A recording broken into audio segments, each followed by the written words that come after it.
Hi, my name is Ashley Wall, and I am a Medicare consultant licensed in the states of Pennsylvania, New Jersey, Delaware, Maryland, Virginia, and DC. Today, we are going to discuss the basics of Medicare and HSA decisions that matter when you are thinking about transitioning to Medicare. At first glance, Medicare can seem quite confusing. So having a solid foundation of the most basic parts of the program can assist in making an educated decision.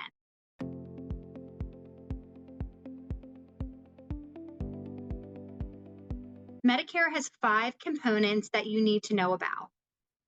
Component 1, Part A. This is the hospital insurance. Most people sign up for Medicare Part A when they turn 65, if they are not actively contributing to a health savings account. The reason they sign up at 65 is because if you have satisfied the work requirement of 40 calendar quarters or working at least 10 years paying into Medicare taxes, then you qualify for premium-free Medicare Part A.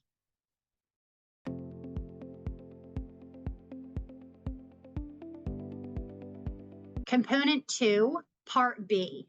This is the doctor's insurance, which includes a lot of other services like outpatient, specialist visits, durable medical equipment, ambulance, the list goes on. This is the portion of Medicare for which there is a premium tied to it. The premium is based on a 2-year look back on your household modified adjusted gross income. For example, if you sign up in the 2026 plan year, they will look at your 2024 income, which will then determine the price that you pay for Medicare Part B benefits. Together, Medicare Part A and Medicare Part B make up what we call original Medicare, or in other words, the government-provided insurance. The government-provided insurance only covers you at 80%, leaving you with a 20% responsibility plus deductibles under Medicare Part A and Medicare Part B that are not covered. Original Medicare can leave you the most vulnerable to out-of-pocket expenses, and there are no out-of-pocket limits.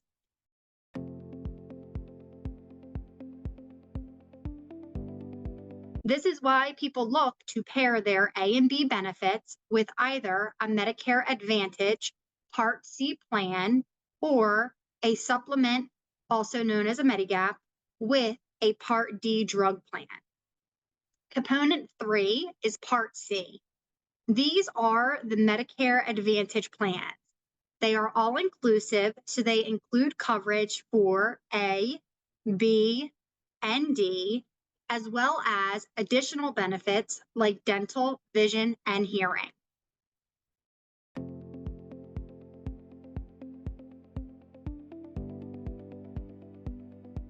Component 4, supplements or Medigap. These are another alternative to pair your A and B benefits with. These are not all-inclusive. They operate more on an a la carte style where you are piecing together your package for a well-rounded coverage. There are a number of significant differences between Part C Medicare Advantage and supplements. These include things like costs, networks, and how they operate and change. Component 5, Part D. These are the drug plans. They are included with Medicare Advantage Part C plans, but are not included with supplements. So those enrolling into a supplement plan would also need to enroll into a standalone Part D drug plan.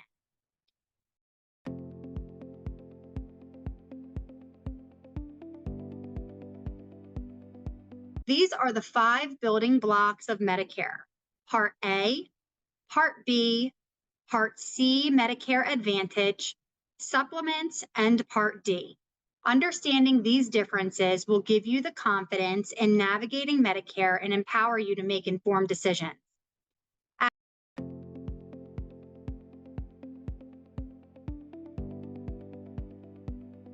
Most people sign up for Medicare Part A when they turn 65, if they are not actively contributing to an HSA. An HSA is a health savings account which is paired with a qualified high deductible health plan.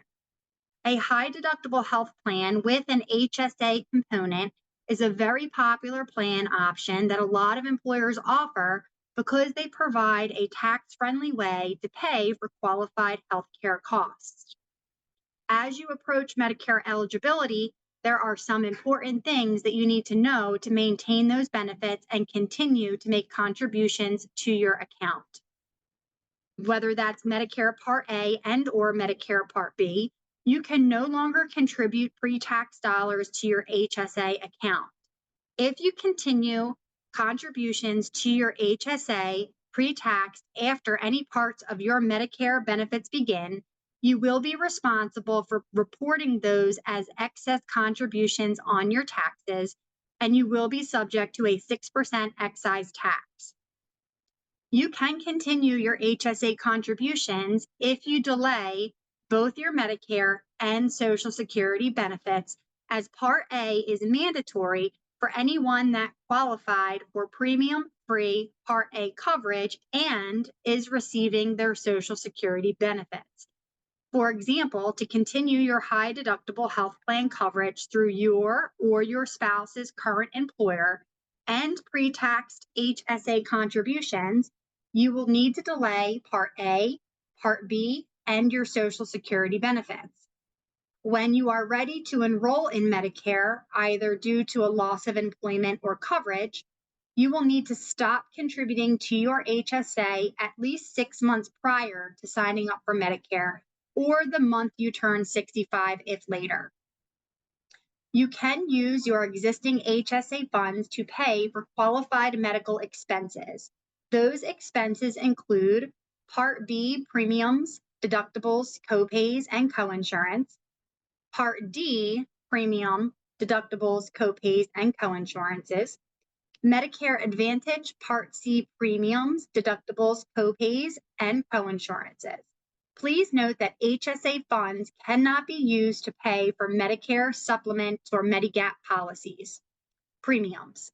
Thank you for tuning in today. Medicare and HSAs involve a lot of moving parts. You don't have to navigate them alone. Let's simplify your Medicare journey together. Contact me by phone at 215-825-3569 or by email at awall@exudeinc.com.